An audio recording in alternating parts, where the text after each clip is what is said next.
Good morning all. നമ്മളിന്ന് പഠിക്കാൻ പോകുന്നത് ഫെമിലറൈസ് ആകാൻ പോകുന്നത് സെമസ്റ്റർ 2-ലെ ഫൗണ്ടേഷൻസ് ഓഫ് കമ്പ്യൂട്ടിംഗ് എന്ന് പറയുന്ന ഒരു സബ്ജക്റ്റ് ആണ്.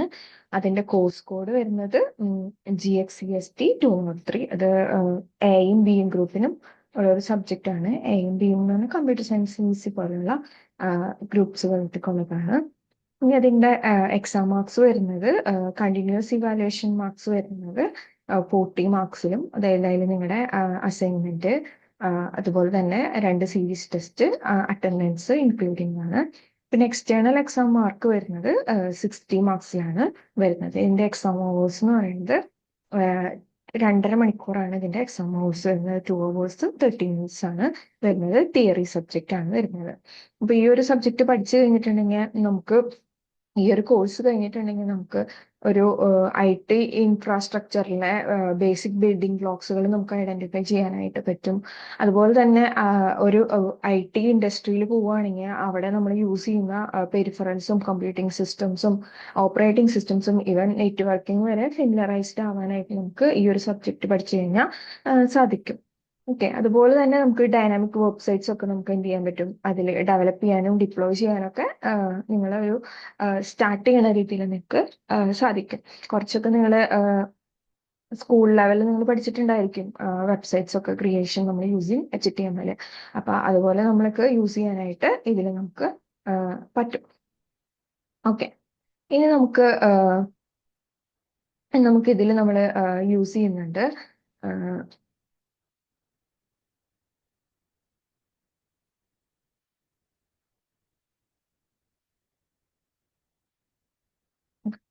അപ്പൊ ഇതിൽ നമ്മൾ നോക്കുമ്പോൾ നമുക്ക് കാണാൻ പറ്റും 4 മൊഡ്യൂൾസ് ആയിട്ടാണ്. 4 മൊഡ്യൂൾസിന് ഫസ്റ്റ് മൊഡ്യൂളിന് 9 hours നമ്മൾ എടുക്കുന്നുണ്ട്. സെക്കൻഡ് മൊഡ്യൂളിന് 9 hours. അങ്ങനെ 4 മൊഡ്യൂൾ ഉണ്ട്. ഈച്ച് മൊഡ്യൂൾസ് നമ്മൾ 9 hours വെച്ചിട്ടാണ് നമ്മൾ ഹാൻഡിൽ ചെയ്യുന്നത്. ഇനി ഫസ്റ്റ് മൊഡ്യൂളിൽ പറയുന്നത് നമ്മൾ ബേസിക് ആയിട്ടുള്ള കമ്പ്യൂട്ടർ ഹാർഡ്വെയറിൽ തന്നെ നമ്മൾ CPU കുറിച്ച് പഠിക്കുന്നുണ്ട്.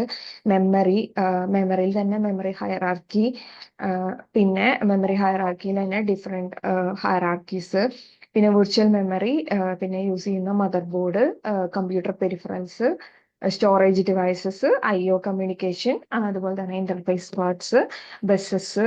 നമ്മൾ ഇനി വരുന്ന സെമസ്റ്ററിൽ പഠിക്കുന്ന കമ്പ്യൂട്ടർ ആർക്കിടെക്ചർ ആൻഡ് ഓർഗനൈസേഷന്റെ നമുക്ക് എന്താ ഒരു ബേസിക് ആയിട്ടുള്ള ഒരു നോളജ് നമുക്ക് ഈ ഒരു സബ്ജക്ട് പഠിക്കുകയാണെങ്കിൽ നമുക്ക് കവർ ചെയ്യാനായിട്ട് നമുക്ക് പറ്റും.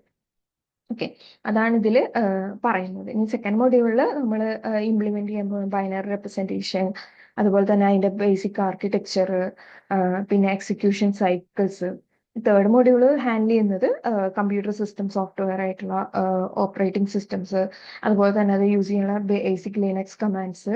പിന്നെ നമ്മൾ നെറ്റ്വർക്കിലേക്ക് പോവാണ് സെക്കൻഡ് സെഷനായിട്ട്. ഇതിൽ കമ്പ്യൂട്ടർ കമ്മ്യൂണിക്കേഷന് വേണ്ടിയിട്ട് യൂസ് ചെയ്യുന്ന ഡിഫറെന്റ് നെറ്റ്വർക്സുകൾ, അതുപോലെ തന്നെ ക്ലയന്റ് സെർവർ ആർക്കിടെക്ചേഴ്സ്, അതൊക്കെയാണ് നമ്മൾ ഡിഫൈൻ ചെയ്യുന്നത്, ബേസിക് ആയിട്ടുള്ള കാര്യങ്ങൾ. ഇനി ഫോർത്ത് മൊഡ്യൂളിലാണ് നമ്മുടെ നേരത്തെ പറഞ്ഞ പോലെ തന്നെ വെബ് ഡിസൈനിങ്ങിന്റെ വെബ് ഡെവലപ്മെന്റും അതുപോലെ തന്നെ അതിന്റെ ഡിപ്ലോയിങ്ങും നമ്മൾ ഫോർത്ത് മൊഡ്യൂളിലാണ് നമ്മൾ പറയുന്നത്. ഇനി ഇതിന്റെ ഒരു ഇന്റേണൽ ഇവാലുവേഷൻ എങ്ങനെയാണെന്ന് വെച്ചിട്ടുണ്ടെങ്കിൽ നമ്മൾ നേരത്തെ പറഞ്ഞ പോലെ തന്നെ അറ്റൻഡൻസിന് 5 മാർക്സ് ആണ് വരുന്നത്. അസൈൻമെന്റും ഓർ മൈക്രോ പ്രൊജക്ട്, നിങ്ങൾക്കിപ്പോ ഇതിലിപ്പോ നമ്മൾ HTML എന്തെങ്കിലും ഒരു പ്രൊജക്ട് ഒക്കെ നിങ്ങൾക്ക് തരികയാണെങ്കിൽ നമുക്ക് മൈക്രോ പ്രൊജക്ട് എന്ന് പറയാം. അതിന് നിങ്ങൾക്ക് അത് കറക്റ്റ് ആയിട്ട് ചെയ്ത് സബ്മിറ്റ് ചെയ്യുകയാണെങ്കിൽ അതിന് ഒരു 15 മാർക്കാണ് നിങ്ങൾക്ക് സ്കോർ ചെയ്യാനായിട്ട് പറ്റുന്നത്. പിന്നെ 2 ഇന്റേണൽ എക്സാമിനേഷൻ ആണ്. അത് എക്സാമിനേഷൻ നടക്കുന്നത് 40 മാർക്സിലാണെങ്കിലും അതിന്റെ നമ്മൾ കൺവേർട്ട് ചെയ്യുന്നത് ഓരോ മാർക്സിന് 40ലുള്ള മാർക്സിനെ 10 മാർക്സിലേക്കാണ് നമ്മൾ കൺവേർട്ട് ചെയ്യുന്നത്. അങ്ങനെയാണ് ടോട്ടൽ 40 മാർക്സ് വരുന്നത്.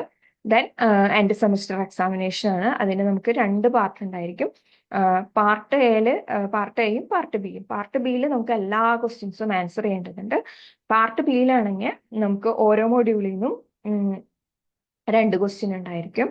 സോ നമുക്ക് ചൂസ് നിങ്ങൾക്ക് എന്ത് ചെയ്യാം, ചൂസ് ചെയ്യാനായിട്ട് പറ്റും. ഒരു മൊഡ്യൂളിൽ നിന്ന് ഒരു ക്വസ്റ്റ്യൻ എന്നുള്ള രീതിയിൽ നമുക്ക് ചെയ്യും. അപ്പോൾ ഓരോ ക്വസ്റ്റ്യനും 9 മാർക്സ് ആണ് ക്യാരി ചെയ്യുന്നത്. ഓരോ മൊഡ്യൂളിൽ നിന്നും 2 ക്വസ്റ്റ്യൻ ഉണ്ടായിരിക്കും.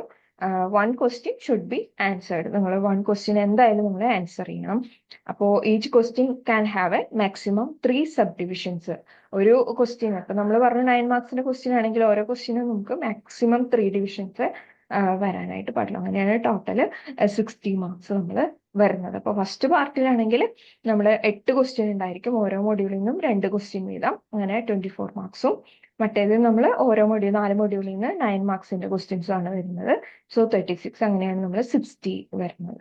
അപ്പൊ ഇത് പഠിച്ചു കഴിഞ്ഞിട്ടുണ്ടെങ്കിൽ ഇത് പഠിച്ചു കഴിഞ്ഞിട്ടുണ്ടെങ്കിൽ ആ ഒരു IT എൻവിറോൺമെന്റിലുള്ള ഫണ്ടമെന്റൽ കമ്പോണൻസ് നമുക്ക് ഐഡന്റിഫൈ ചെയ്യാം.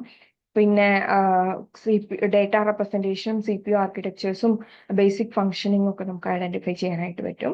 Then operating system, computer network architecture, necessary protocols ഒക്കെ നമുക്ക് യൂസ് ചെയ്യുന്നത് ഐഡന്റിഫൈ ചെയ്യാം. പിന്നെ നമ്മൾ ഇന്ററാക്റ്റീവ് ആയിട്ടുള്ള വെബ് പേജസ് നമ്മൾ ഡിസൈൻ ചെയ്യാണ്. എന്നിട്ട് എന്ത് ചെയ്യണം, നമ്മൾ അതിലേക്ക് കൊടുക്കുന്ന ഇൻപുട്സിനൊക്കെ നമുക്ക് വാലിഡേറ്റ് ചെയ്യാനായിട്ട് നമുക്ക് എന്ത് യൂസ് ചെയ്തിട്ട് പറ്റും, നമുക്ക് ഈ ഒരു സബ്ജക്ട് പഠിച്ചു കഴിഞ്ഞാൽ നമുക്ക് പറ്റുന്നതാണ്.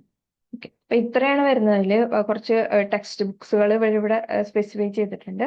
ആ ടെക്സ്റ്റ് ബുക്സുകൾ നിങ്ങൾക്ക് റെഫർ ചെയ്യുകയാണെങ്കിൽ കുറച്ചും കൂടി നിങ്ങൾക്ക് എന്താ പഠിക്കാനായിട്ട്, അതായത് ഒരു എക്സാം ഓറിയന്റഡ് അല്ലാണ്ട് ഒരു പ്രാക്ടിക്കൽ ഓറിയന്റഡ് ആയിട്ട് നിങ്ങൾക്ക് എന്ത് ചെയ്യാൻ പറ്റും, അതിനെ നിങ്ങൾക്ക് ഡിസൈൻ ചെയ്യാനായിട്ട് പറ്റും. ഇത്രയാണ് നമ്മൾ ഈ ഒരു ഫൗണ്ടേഷൻസ് ഓഫ് കമ്പ്യൂട്ടിംഗ് എന്ന് പറയുന്ന സബ്ജക്റ്റിൽ പഠിക്കാൻ പോകുന്നത്.